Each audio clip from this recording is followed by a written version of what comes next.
सोन्या चांदीच्या दरामध्ये घसरण सुरू आहे। गेल्या 24 तासामध्ये सोन्याचा दर हा 4,000 रुपयांनी आणि चांदीचा दर 6,000 रुपयांनी घसरलाय।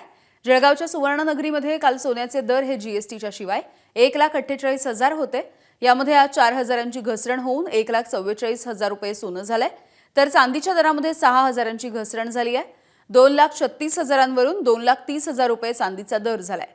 युद्धाची तीव्रता अशीच कायम राहिली तर सोनं आणि चांदीच्या दरामध्ये आणखी घसरण होण्याचा अंदाज व्यापाऱ्यांनी व्यक्त केला।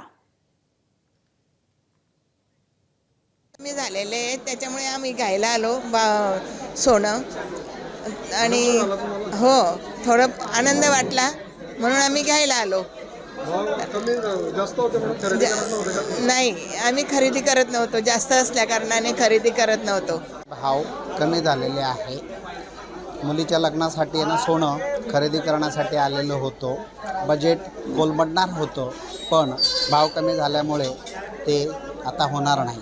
खूप बरं वाटलं, आनंद वाटला भाव कमी झाल्यामुळे। आणि भाव खरंच कमालीचे कमी झालेले आहेत। महिलांना तर आनंदच आहे भाव कमी झाल्यामुळे।